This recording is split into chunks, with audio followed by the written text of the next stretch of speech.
bandeko ya Léon Joleo tokutani lisusu ensemble na bino pona koloba makambo o Italie République démocratique du Congo ndenge na yebisaka bino à chaque fois tozawana pona ko servir bino tozawana pona ko pesa bino ba information ya mboka na biso soki loko zotambola te esengeli na biso to yebisa bino na yango avant to banda émission lelo nazo yebisa bino bo kende na sewana okomona cloche moko ezawana o cliquer o s'abonner na chaîne na biso Léon Joleo po o raté ata eloko moko te na o Italie actualité ya République démocratique du Congo pona lelo tozo yamba mwana mboka moko boyebi certainement toko découvrir ensemble il s'agit bien de Fils Mukoko azali cadre na kati ya UDPS azapé initiateur il y a armée des bâtisseurs tshisekédistes et a asbel moko eza parti politique te photo préciser et a structure moko eza na kati ya UDPS ndeto pesi mbote mwana mboka Fils Mukoko mbote na yo mbote papa grand journaliste na ne sengo ya oyambayo bisika na vandaka merci to monument mikolo ebele Fils Mukoko azalaki vraiment komona na te baimboka baza na posa bayeba eloko nye banda koleko zaki na problème to bato bapekisaki yo leka susu na média te non na problème eza tout simple bato bakopekisanga te na leka parce que nga nalobela peuple donc bato bakopekisanga te nazalaki malade mpe naza nanu su basoin parce que na babwakela nga mbasu mais esali ke médecin nda soignaka nzambe nda bikisaka donc na minute nazo se rétablir déjà na profiter de cette occasion pour na remercier batu nyonso o ba partageaki mawa donc bientôt par la grâce de Dieu na osala rentrée politique Nangai na cadre ya ABT ou eza armée des bâtisseurs tshisekédistes. Donc batu o babanda ki koloba que Fils Mukoko bakangisi munoko banda ba PC poste na présidence. Eza na makambo lokuta. Wana eza ba fake news. Fils Mukoko est accusé de beaucoup de choses. C'est-à-dire il est accusé de beaucoup de choses. C'est tout simplement pour na ba boma o ba bengi carrière politique. L'effet d'accuser, il y a un monde qui a une vitesse supérieure et comme il y a qui la bambas ou yo bakangi singa munoko yo mutoyawa il fallait mona peut-être libanda ta jeep mo ya bapina mwindu au mona pe ata confort en ya o bakangi simuno on vit seulement comme tous les Congolais bazo vivre ce sont tout simplement au babengi donc la diabolisation et la jaloux donc on accuse Fils Mukoko de beaucoup de choses mais je tiens bon j'ai une mission au Tshisekedi Atikelanga où les peuple congolais il fait vivre la paix et du pain un état de droit véritable to betano ni solo ya ABT batu mingi bakanisaka au créer parti politique na yo batu mingi pendenge Jean-Marc Kaboun ba créer décision finale oyo à la longue ko comme parti politique ndenge mo pena Fils Mukoko a créé ABT na à la longue soit monique na UDPS makambo simbate a commission parti politique na non le problème ezanga ABT na sala yango naza vraiment na tana lobela batute pour muna mutu ayebi mutema na ye nga ABT na sala yango na bit leur tozwaka pouvoir koyeba ndenge nini kosala babengi ko conquérir kokende na babengi recrutement ya bato bandimela UDPS te poko to mema ba na UDPS nga sala BTT na zwa bato na kati ya UDPS te en na bato libando ko na recrutande bato na donc je na ko prêcher évangile ya Tshisekedi na ba non UDPS pour na mema ba na UDPS objectif na nga pe na ABT za que en 2023 tous a choqué na babengi kozanga majorité na parlement. Je vais présenter au babengi ba député là où l'UDPS ne sera pas là nous allons faire au babengi la valeur ajoutée pour Fatim Balo azwa majorité parlementaire qu'il n'y ait pas de problème. C'était ça pour babengi un mouvement au babengi politico-social na sala eloko mona niveau ya BT nano ezala te na ebité soki eza banque du progrès social o to bandaki kopesa ba mama ne fiska ata $20 pour bateka ta makala, c'est-à-dire ata fufu pe mbongo yango natika jamais kokendo zwango na gouvernement eza soki bandeko ya diaspora o nazo pesa bango tumbo te pe nazo remercier bango bakabelinga ata 100 francs nazo ata 20 francs na pesi mama moko boye eza o ba fondement Tshisekedi atikela biso donc na ABT nous sommes là pour soutenir le président de la République lobby ozoloba le demain appartient à l'Éternel notre commun lobité dans l'UDPS jusqu'à présent je suis comme un poisson dans l'eau je suis et j'y reste parce que j'ai une mission qui est tirée d'Atikela Biso. Le président Fachi a un pouvoir. 2023, peut-être à cobriguer deuxième mandat.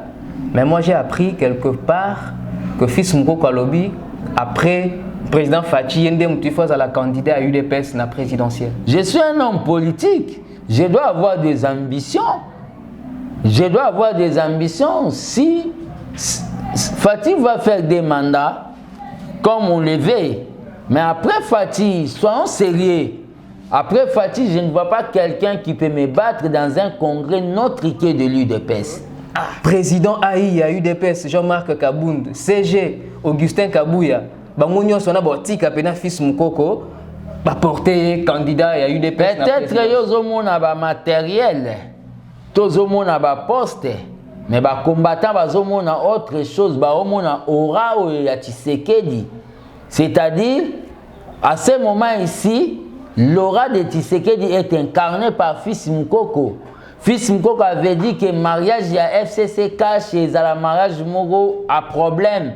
Et vous avez la problématique, il y a un mariage à Angeluna Démon. Les gens ont nié.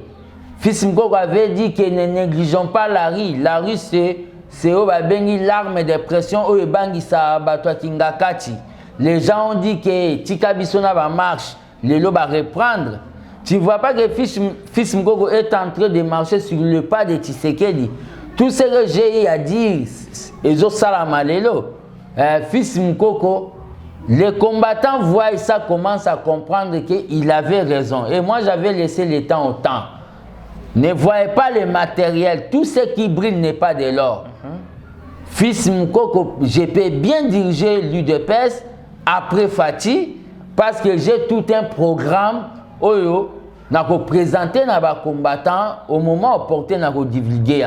C'est pour cela que le fait que je dis ça, un système à Bible. Hérode a timbe déjà que mon consumo Azoya a tindi bomele banatu à 5 ans. Il y a des étouffements au sein de mon propre famille politique et comme il y a des malades donc je tiens bon, je sais, j'ai été ouin comme Kabound, comme Fachi, comme Kabouya par lui-même, Tshisekedi le père. Biso tout aux porte. Vous avez le Fachi à l'équipe, biso pas magistrat suprême. Donc après Fachi, que je vais battre campagne pour son deuxième mandat, mais je crois bien. Après en 2028, Fachi pour battre campagne pour Nayo. Je serai candidat, je vais lui demander de me soutenir pour Nakoka Salo Babengi, Nakoka pérenniser le pouvoir, il y a eu des PS le plus longtemps possible. Avant Tolobela, actualité politique, on a une question à Souka concernant Bino Nakati à UDPS. Lelo Oyo.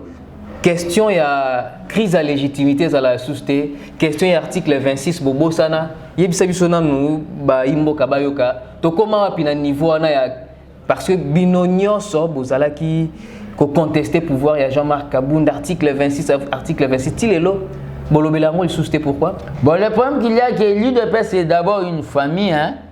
Dans une famille beaucoup à discuter pour n'aller sous sentir to biloko ko lia moroboye Moutouma Koti, abani ko menacer ko tirer ba balle na famille na bino.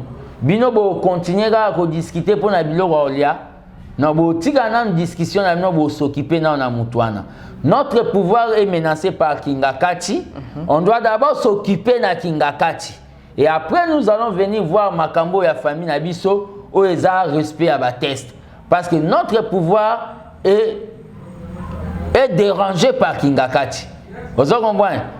Ce qui continue à la marambo, il y a article 26, c'est que nous n'avons pas la maturité politique. Soyons unis pour voir ce qui nous dérange. Il y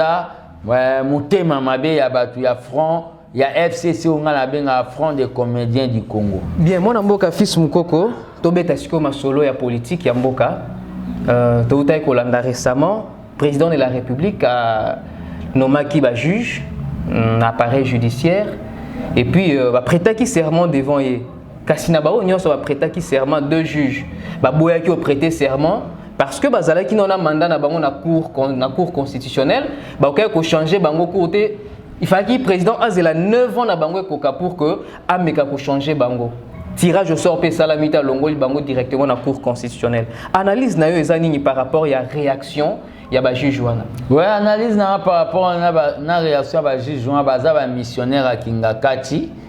Ou balinga bazalaka wana pour basalaka ba ordre ou epesa peuple ba douleur. Qu'est-ce que bango wana nde ba salaki président Fachi azala président. Ezana ba poste kaka bango. Bango temba sa Fachi azala président peuple mutasala. Peuple mutasala au moins pouvoir a Fachi peuple mutasala. Bango ba eba ke soki ba bongola ki 6,9 na bango na kabila balinga bazala o babengi en état de nuire na mboko. Makambo ba juge wana nga nazomona ngo c'est un faux débat. Baza a déclaré démissionnaire. C'est-à-dire koboya tempérer na mesure babengi ya magistrat suprême, ils a déjà donc ils a ti ba pesio ordre que na guerre yo boyi. Et suka wa pi batiaka Soudan na ndolo. Ba déclaré âge na bango baza déjà ba pépé ba koko. Bazo mérité ba kende na retraite, on a beaucoup de compétences. Donc comme ça un débat, ce sont des gens bazo la que justice na bango ya la politisé. Et la qui sango à l'air uni devant tout le monde qu'ils étaient pas des vrais juges, hein, ils étaient pas tout un pouvoir au indépendant. Balasi que bango bazala qui au babengi ba bouchon ya dame au Kabila ko commander bonaboy.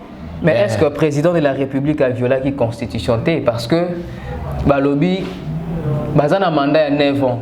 9 ans na bango kokité, kolongwa na bango na cour constitutionnelle le cause à la soki, basali tirage au sort, ba tirer bango après 3 ans, ba koki kolongwa, ba remplacer mususu mais tirage et salamité 9 ans et kokité mais président longo li bango, ça violation. Et les mandats là qui les avaient nommés, ils étaient nommés. Le président a le pouvoir de nommer et de révoquer, même si vous avez un mandat établi. Il est la personne sacrée. Pour l'intérêt de la nation, on ne doit pas tenir compte. Vous savez, la politique précède les droits. Nous sommes des légalistes, mais la politique précède les droits. Pour des raisons politiques, le président peut prendre des mesures impopulaires pour des raisons salvatrices, pour des raisons il y a salut à peuple. Vous comprenez? Des fois, la politique précède les droits. Le président a fait la politique, il y a ils ont refusé. Ce n'est pas un débat national. On doit voir comment développer le Congo, comment donner à notre peuple la paix et du pain. Au lieu de commencer à parler à Batoumo, d'abord, âge Nabango, normalement, il fallait déjà à la retraite. Mais Madame Janine Mabunda, présidente de l'Assemblée nationale, l'autre Alexis Tamboumamba, président du Sénat, Sengela qui kozala na prestation à serment na baboya qui baya quitté disons. Est-ce que baya quitté tout simplement parce que le président avait violé la constitution? Baya quitté po bazabato babengi ba personnalité mo subordonnée ba dépendaka au comprend ba personnalité mo boye liée na babengi secte ya Kingakati. Madame Wana Janine Mabunda Sindi ya Kingakati Natambwe Mwamba le bombardier de l'avion. Papa Sentaka na âge na Wana. Vous comprenez? Bangonde de bazawana, bazao ba exécutant ya Kingakati. Yangonde ba yakite. Même si ba été, nous on est là, les chiens à bois la caravane passe, on est en train de travailler. lokola bango je ne sais pas som Janine ayaki atotambre mwamba yaki ana ilo ni ngé baksa d'un plus.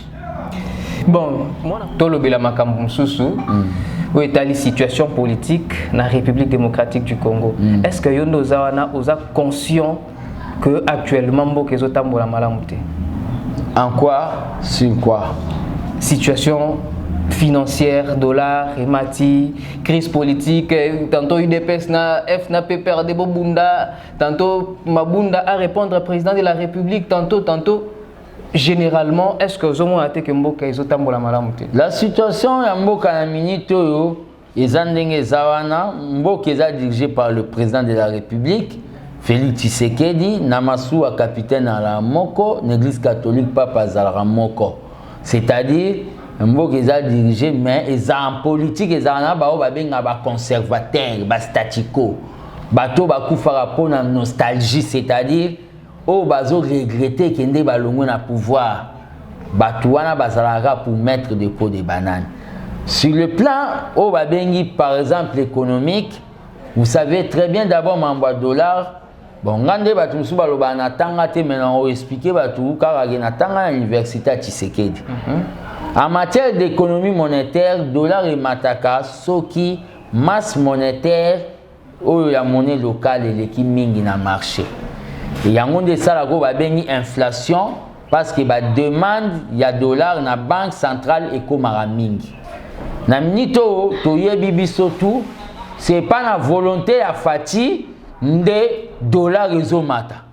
C'est-à-dire na minito toyebi biso tout ke ndenge zawana Jekamine produisera te, Mibe produisera te, cacao bilange kauka, coton bilange kauka, thé produisera te, canne à sucre est développé Cuba.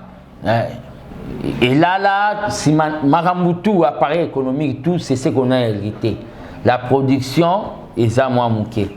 Dollar et mati, moi à l'époque, quand nous avons pris le pouvoir, j'avais proposé, on devait démonétiser cette monnaie parce qu'il y a des gens, je suspecte même Kabila, il peut avoir même au Balobi na Kingakati, imprimante ou imprimerie ultramoderne na bakavine na Kingakati.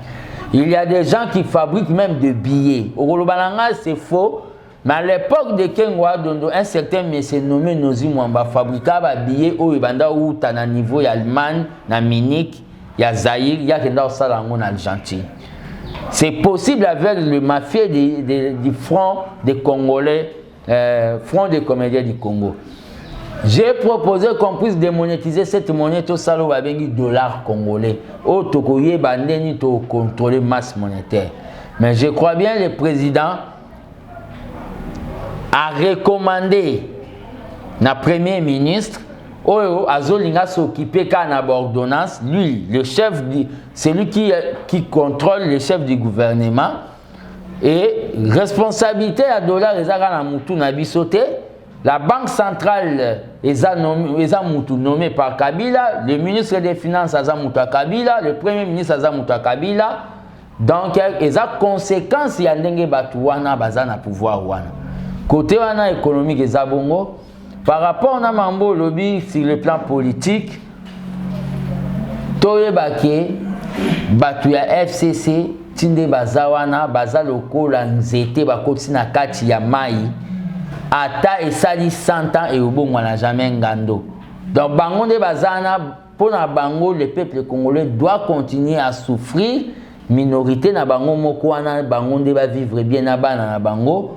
Pe bana na bango batanga mieux pour lobi ba diriger biso ba tout à mauvaise intention. Yango ne na profiter de cette occasion pour na ko lancer appel na batu nyonso pour na unité au babengi nationale, c'est-à-dire que ça soit bandeko na biso ya lamuka, que ça soit biso batu tozali ba les peuples d'abord cash. Nous devons tout ça de côté au babengi ba position tribaliste et ba position triomphaliste. Total à Oeza Congo, toi un ennemi moko. Ennemi nabiso ezali ou babengi la Kabylie. Mais la Kabylie en fils Mukoko, yo ozo tirer sur la Kabylie. Président de la République na Brazzaville aloba ki yango bien.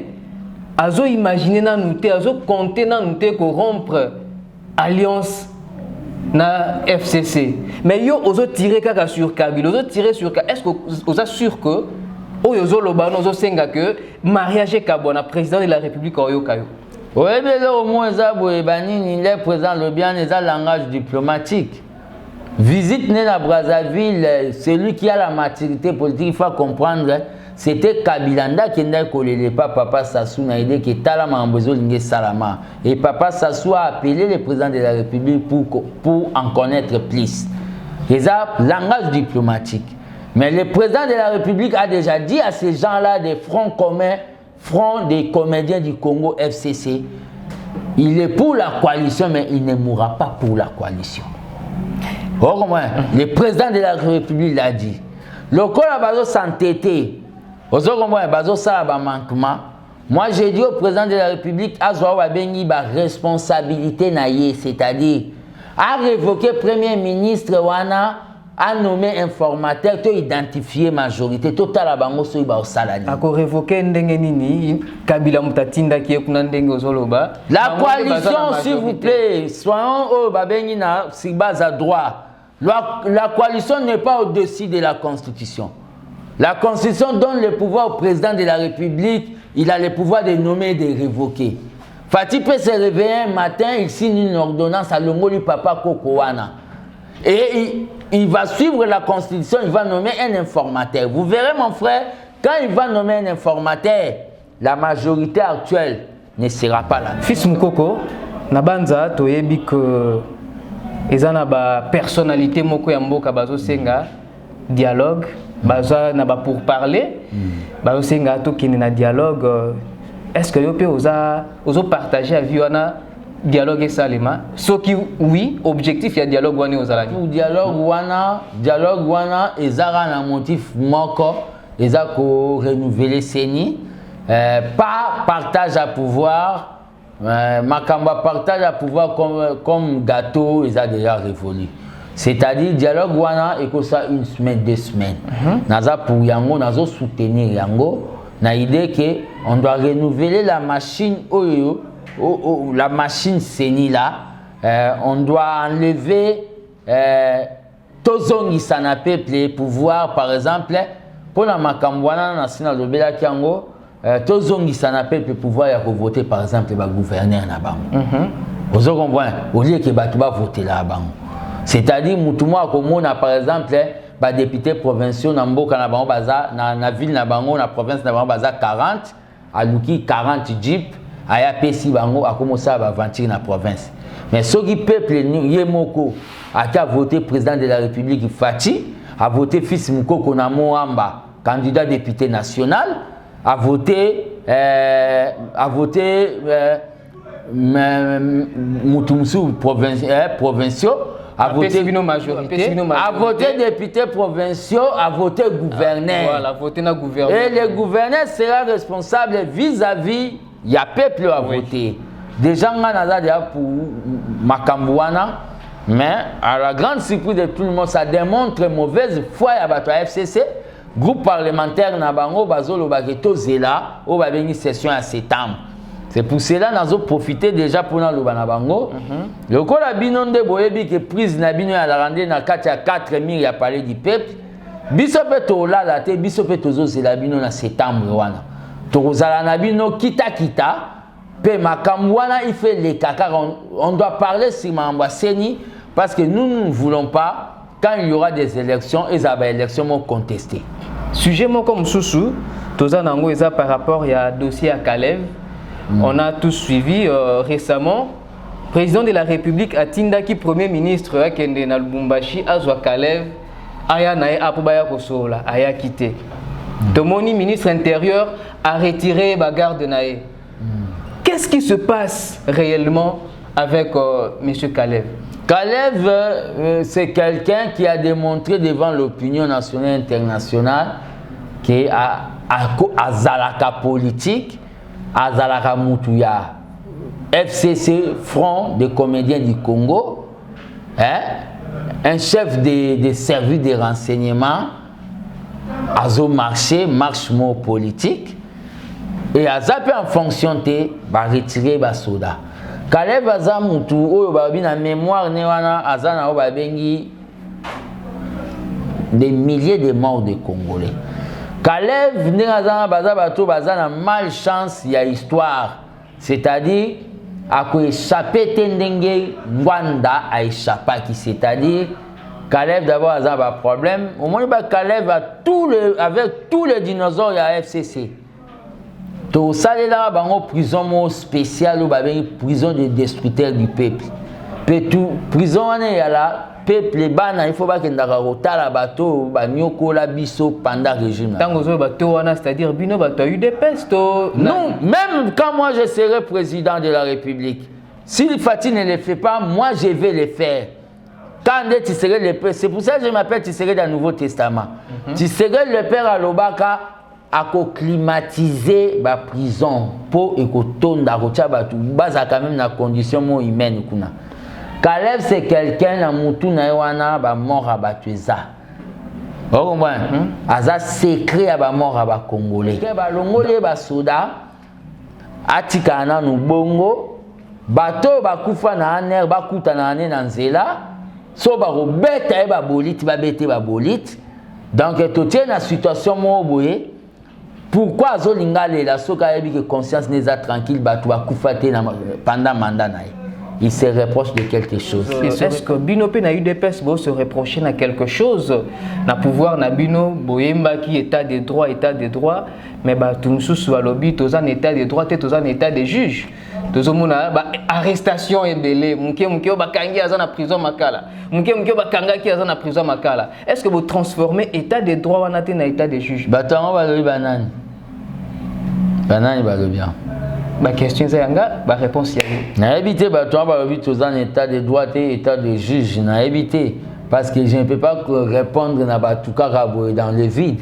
Je ne peux pas répondre dans une question vide précisée. Mais yo moko pesikondo nous a conscient que Mikolo ba arrestation salami ébélé entre autres Henri Magie bakanga qui est pourquoi entre guillemets outrage au chef de l'État ezana ba ndeko mususu ba uté ko kanga awa le nom m'échappe balobi outrage à la première dame. Donc est-ce que je peux tout simplement vous dire les gens ne voulaient pas quand nous serons au pouvoir toper cette indépendance dans la justice. Ce pays n'est pas seulement le gouvernement exécutif. Nous avons le pouvoir exécutif, le pouvoir judiciaire et le pouvoir législatif. Bino pe bokoma osenga bokoma 4 pouvoirs. Makamwa siko bolingi biso bato ganga keta de droit le quoi to koti to handicapé pouvoir judiciaire, ça je dis non. Par rapport à l'Ikamouano Zobouande Kolobeza, par rapport à l'arrestation, il y a moi Namboka Babengi, Vital Kamere peut-être. Personnellement, nous vivons situation aux Ogombouan. Les Aou Babengi plaisir n'a pas sauté batoyé de peste. Oui. Mais la loi dit c'est la loi na minito. Mais il y a d'autres procédures. Nous avons profité de cette occasion pour lancer la bande de Konanga. Il y a UNC, message, tant que cadre du parti. C'est bien bon de faire des manifestations. Mais les manifestations, en quelque sorte, les forces du mal vont profiter d'ango. Les forces du mal vont profiter d'ango. Il peut y avoir un incident. Et bien, incident, et qu'il y a la famille aussi au Komaki. Vous comprenez? Oui. Il y a d'autres procédures parce que le fait que l'INC sort dans la rue, les autres c'est Sabato Kingakati. Bako tinda ben civique na ba on des fois bako tinda batu na ba on mususu pour basala ba acte moi sabotage oyo et ko sala bien te na o ba bengi relation il y a eu des pèses na UNC. Et ben de quoi UNC balobi que procès on a procès politique et ça inondé bato eu des pèses bo sali que président na bango akota boloko parce que as un candidat gênant pour Nabino en 2023. On n'était pas d'abord Tokomaina en 2023 t. Vous savez en politique toutes les balles sont permis, hein. Babal nyonso yalara. Non, nalobi dans des déclarations, les gens qui parlent là, ils ont baza na kati ya émotion. Nous devons éviter des émotions. Il faut tous voir bengi comportement au yemoko na nous les pacificateurs Vital Kamerhe zozwa. À part ça, il y a d'autres procédures. Dans la manifestation de masse, c'est difficile de contrôler les gens. Vous comprenez? C'est difficile de contrôler les gens. Bamaloba monsieur ko bima na kati ya marche wana et ko bima neti bazolinga ba forcer président de la République. Les bolinga ba forcer président de la République et un chef on les force pas. Vous comprenez? Même Yosso à le président de la République, Batoumo baolinga ba ça forcing, un chef on les force pas. Il y a un procédé diplomatique. Vous comprenez? Donc, au conseil, bandeko UDPS va mener diplomatie. Pardon, bandeko UNC va mener diplomatie pour obtenir solution pour la présidence. Au lieu d'aller dans la voie de la rue, l'ennemi peut infiltrer Bango. Parce que l'ennemi là, hein, n'avait jamais voulu que Kamerhe soit à côté de Fachi. L'ennemi de Kingakati là n'avait jamais voulu que Kamerhe soit à côté de Fachi. Dans des bazolo bako arrestation Kamerhe est politique, donc ils ont président Fachi tezande bato Kingakati basali que Kamerhe. Je suis en train de parler en langage politique qui ne m'amène pas à citer les noms de gens. L'ennemi de la famille politique de Kabé. Je parle aussi au babengi ba formation politique. Ne me réduisez pas dans un débat citer Fachi pour que Tchati Trefis Ngora lobby que Fachi non. Les gens de Kingakati, quand on a fait Fachi vite, Batikala ko sepelate. Topé sabango occasion te, hein, le coup la situation est salami, bako tabiso, le coup la niamalideso. Bien suka ya masolo na biso ya lelo, nazo tika face à la caméra, zo attend yo ou adresser message na ba militant nyonso UDPS bazolanda yo ou adresser message na ba membre nyonso ya ABT bazolanda yo ou adresser message na population congolaise nyonso azolanda yo bayoka yo pesa bango eloko moko esepelisa bango ba militant nyonso bazolanda nga ya UDPS tozwaki bukonzi le 24 janvier je crois bien et que ça 2 ans. Déjà il faut que bandako babengi bilan partiel. Na batu nyonso bakenda bazwaki chance ya okende ko sala. Il faut boyeba ke ezao babengi responsabilité eza opportunité te. Eza opportunité te ke loko anga na osala occasion yango il faut na tonga penda ku loko Emmanuel Shadar. Donc, quand tu as la bino évaluation et rendement, tu as bino batoyi de pes et l'ONU nibolaki si na katia pouvoir qui est na grande école. Message nanga on a zopé ces message mo tant que garder le temple les trop important. Et à part ça, nazo ebsa na batu nyonso pour la situation ezo salama na niveau ya Beni. Nous avons lancé un message au président de la République. Trop, c'est trop président de la République. Les membres du gouvernement bandimaka kosala na gouvernement non pour s'enrichir mais pour servir le peuple. S'il s'agit de conseil de sécurité et Takawana, même tout un gouvernement qui est dans les grands Kivu, président de la République, sala yango. Et à part ça, message qu'on a lancé pour l'armée des bâtisseurs tisseredistes. Dans la minute où Fongoli va porter na biso, tous a besoin de ça implantation. Il y a armée des bâtisseurs tisseredistes à Congo et à travers le monde. Beaucoup de gens ont un numéro plus 243 85 084 65 55. Na bandeli plus 243 85 084 65 55. Dans le cadre de l'armée des bâtisseurs tisseredistes, pour l'année 2020, nous avons lancé une matinée de consultation citoyenne et Kobanda na commune à Maluku. Et nous avons na Congo profond. Donc, on a remercié Bino. Je crois bien ma rentrée politique, c'est dans quelques jours. Merci beaucoup. Merci une fois de plus, fils Mukoko, Nandengo Yambibiso, na temple, na yo. Nabino pe bandeko balandi ali onjoleo na lobi nabino merci parce que vous avez belé bolanda kibiso. Kobo sanate tango zota l'émission otali na sewana. Okomona cloche moko mukieza wana, o cliquer wana, abonnez-vous, o s'abonner wana et ko sala biso malamu vraiment. Un grand merci à Thierry Batondoko qui était derrière la caméra. Un grand merci à Exoceo Dinga, Russell et Yenga, à vous tous, je vous dis un grand merci.